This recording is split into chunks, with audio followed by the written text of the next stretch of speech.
என்ன பயங்கரமான மலை, ஏறும்போதே சுத்த ஆரம்பிச்சிருச்சு எங்க தலை. வணக்கம் மக்களே, நம்ம கும்பகோணத்துல இருந்து கிளம்பி 250 கிலோமீட்டர் டிராவல் பண்ணி நாங்க 4 பேர் எங்களுக்கு பயம் கிடையாதுன்னு நம்ம 4 ரூபா பேத்தை எடுத்துட்டு நேரா கொன்றங்கி மலைக்கு கிளம்பி வந்தாச்சு. நைட் அன்டைத்துல வந்து அங்கேயே படுத்துட்டு காலைல எந்திரிச்சு ஃப்ரெஷ் ஆயிட்டு கிளம்பலான்னு பார்க்கும்போது வயிறு ஒரே பசியாயிடுச்சு. வயிற்றுக்கு பண்ணா அந்த வினையம் வீணா போயிடுவோம் கணையம். வேற வழி தெரியாம அடிவாரத்துல நடந்த கல்யாணத்துல கொஞ்சம் கூட கூச்சமே இல்லாம உள்ள பூந்துட்டோம். அங்க போன இதயத்துல இட்லி, நிலாவுல தோசை, நெய் மணக்க பொங்கல், அம்புட்டியும் ஒரு ஏத்திட்டு வெளில வந்தா ஓசியில coffee, I am very happy அப்படின்னு அதையும் மடக்குன்னு குடிச்சிட்டு கிளம்புறதுக்கு முன்னாடி செல்போன்ல ஒரு செல்ஃபி எடுத்துட்டு நேரா அடிவாரத்துல இருந்து மேலே ஏற ஆரம்பிச்சிட்டோம். மலை மேல ஏற வழிநெடுக்கப்படி ஒழுங்கு மரியாதையை கம்பியப்படி வலிக்கு விழுந்தா பட்டோடு ஆடி அப்படின்னு கம்பியை பிடிச்சி மெல்ல மெல்ல ஏற ஆரம்பிச்சிட்டோம். பனைமரத்துல பதனி அதோ தெரியுது பாரு, அதுதான்டா பழனி அப்படின்னு நம்ம ஃப்ரெண்ட்ஸ் கிட்ட எல்லாம் பழனியை சுத்தி காமிச்சிட்டு வந்துருச்சு அருளு, நீ ஊம்பாட்டுக்க உருளு அப்படின்னு மலை மேல சும்மா கிருட்டுன்னு ஏற ஆரம்பிச்சிட்டேன்.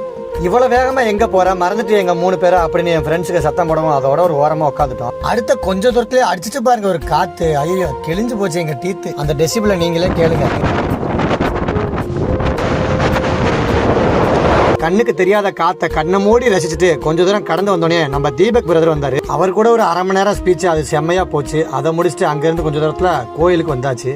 கோயில சாமி கும்பிட்ட கையோட குடிக்க தண்ணி வேணும்னு கேட்கும்போது அதோ தெரியுது பாரு பள்ளம், அதுக்குள்ளதான் இருக்கு வெள்ளம், முடிஞ்ச அளவுக்கு பிடிச்சிக்கா, வேணுங்கிறத குடிச்சுக்கா அப்படின்ட்டாங்க. டயர்ல சிக்கின பள்ளி உள்ள ஏறி தண்ணியை கொஞ்சம் அள்ளி நானும் மேலே ஏறி வந்துட்டேன். சாமியை கும்பிட்டாச்சு, கீழே இறங்கலாம்னு பார்த்தா இதுக்கப்புறம் மேலே ஏறினாதான் இருக்குது வியூ, அங்க இருந்து உள்ள சாவு அப்படின்னு சொல்லவும் எங்களுக்கு அப்படி இடம் தான் வேணும், கண்டிப்பா அங்க போகணும் அப்படின்னு சும்மா வேகமா எல்லாரும் ஏற ஆரம்பிச்சிட்டோம். ஒரு வழியா கொண்டரங்கி மேல கொண்ட மேல ஏறி நின்று பார்த்தா திண்டுக்கல், பழனி, ஈரோடு, கரூர், கோயம்புத்தூர், திருப்பூர்னு அம்புட்டு ஊரும் தெரியுது. ஒரு சின்ன பாறை மேல ஏறி நின்று கவட்டையை பிறந்துட்டு கையை வச்சுட்டு ஏசப்பா என் கூட ஏதாச்சும் பேசப்பா அப்படின்னு மேலோட்டில் ஒரு கனெக்ஷனை போட்டோம். மலை மேல இருந்து இறங்க மனசு இல்லாம கல்லுக்குள்ள ஈரமா கள்ளிச்செடி ஓரமா பசங்க கொஞ்சம் ஜாலியா பேச ஆரம்பிச்சிட்டோம். பேசுனது போதும், ஆகிருச்சு நேரமா, போகணும் ரொம்ப தூரமா, இறங்கிடுவோம் கீழே, ஊர்ல இருக்கு பல வேலை அப்படின்னு ஒரு வழியா கீழே இறங்கிட்டோம். இறங்கின கையோட எண்டு கார்டை போட்டு இந்த வீடியோ முடிக்கிறேன். ஐடியா உள்ளவங்க சக்தி முருகங்கிற ஐடியா சத்தம் இல்லாம ஃபாலோ பண்ணிக்கங்க. பாய்.